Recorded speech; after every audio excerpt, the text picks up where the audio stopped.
여러분 안녕하세요. 오늘도 여러분과 개념 있는 중학국어 함께할 김보람 선생님입니다. 오늘부터 앞으로 3주는 문법을 배워보려고 하는데요. 그 중에서도 오늘은 품사에 대해서 알아보도록 하겠습니다. 여러분 피자 좋아하세요? 선생님은 피자 진짜 많이 좋아하는데 이게 피자 종류에 따라서 좀 호불호가 갈리더라고요. 도우의 종류에 따라서 나눌 수도 있고 소스가 토마토 베이스냐 크림 베이스냐 이렇게 해서 나눌 수도 있고 올라가는 재료에 따라서 하와이안 피자, 불고기 피자 이렇게 나눌 수도 있고 브랜드에 따라서 나눌 수도 있고 방법이 아주 무궁무진하죠? 선생님이 왜 피자 이야기를 했느냐면 오늘 우리가 살펴볼 품사가 이와 비슷해서입니다.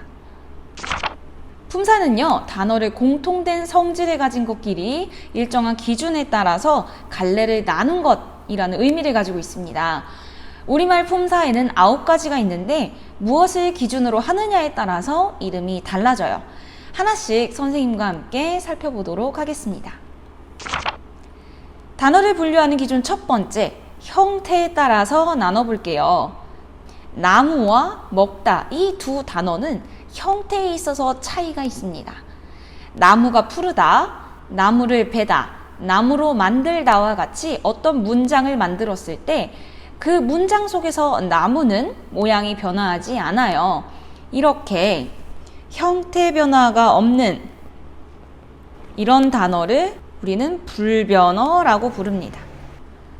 자, 먹다를 한번 볼게요.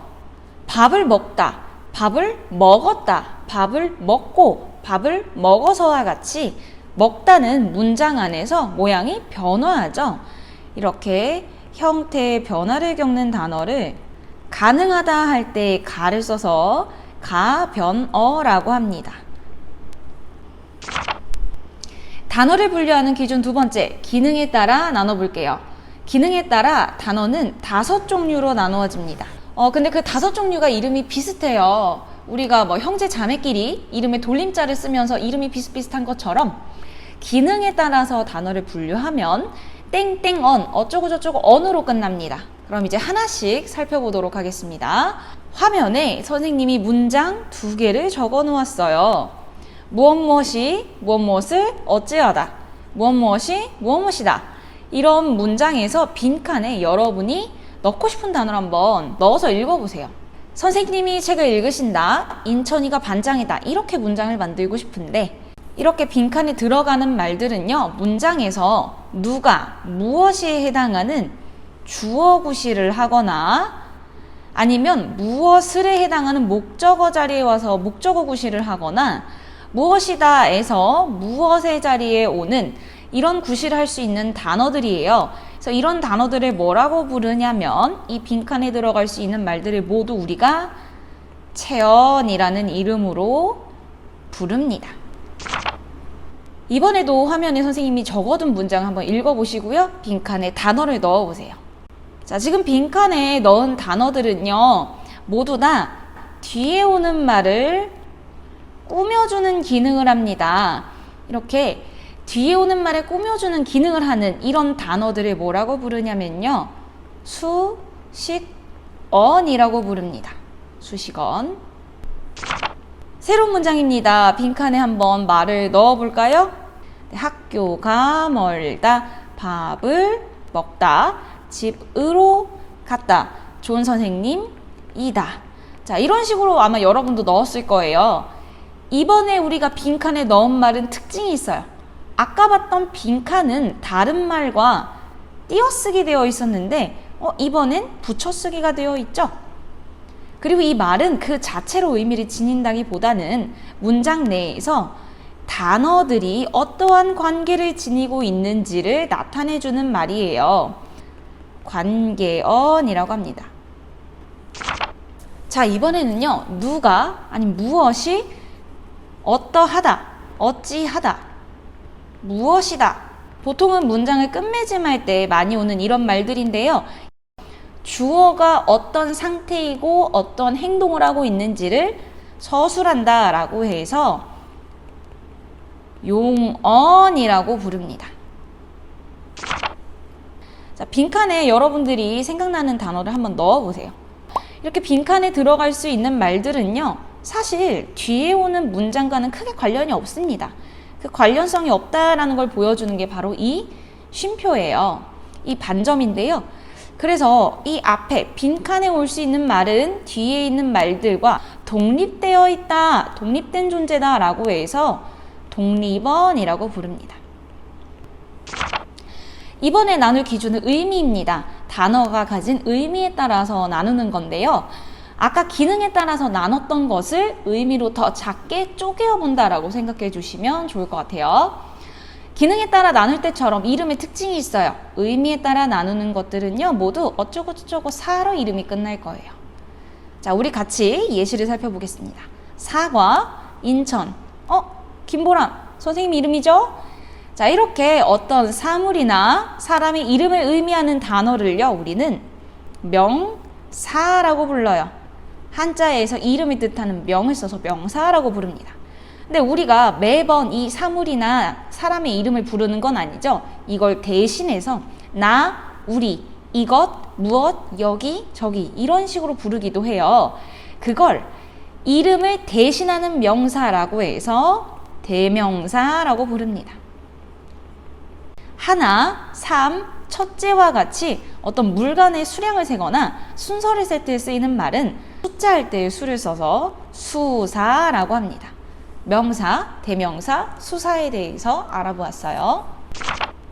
이가, 을을, 은는, 로, 이다와 같은 이런 말들은요, 그 자체로 의미를 지닌다기보다는 다른 단어를 도와줘요. 도와줘서 그 단어가 다른 단어와 문장 내에서 어떠한 관계를 맺고 있는지를 알려줍니다. 그래서 돕다를 뜻하는 한자 조를 써서요, 조사라고 부릅니다. 인천아, 에잇, 어머나, 네. 놀람이나 부름이나 응답의 의미를 지니고 있어요.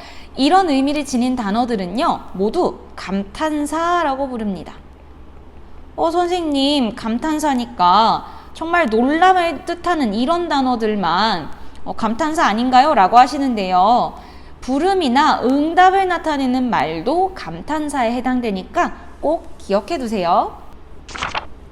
먹다, 달리다와 같이 움직임을 의미하는 말은 움직이다 라는 뜻의 한자 동을 써서 동사라고 불러요.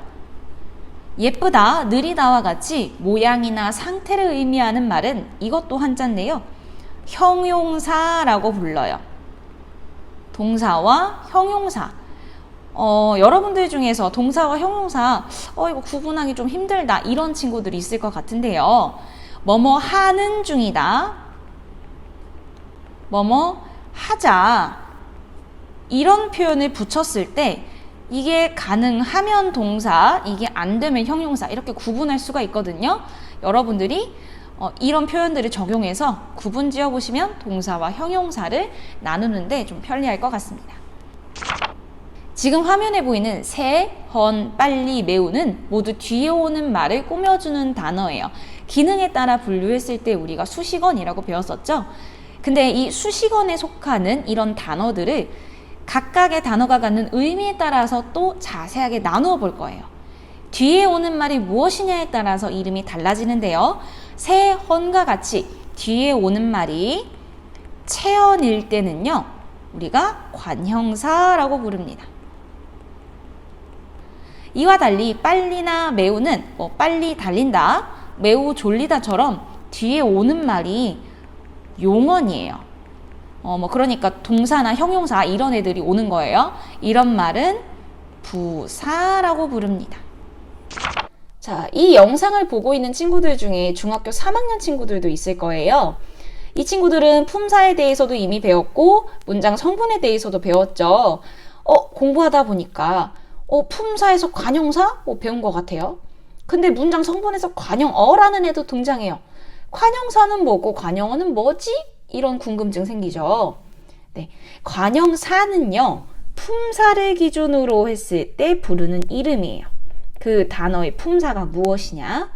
자, 관형어는요, 문장 성분으로서 이게 어떤 역할을 하느냐, 그걸 기준으로 부르는 이름이에요. 단어는 하나인데 무엇을 기준으로 부르느냐에 따라서 이름이 달라지는 거예요.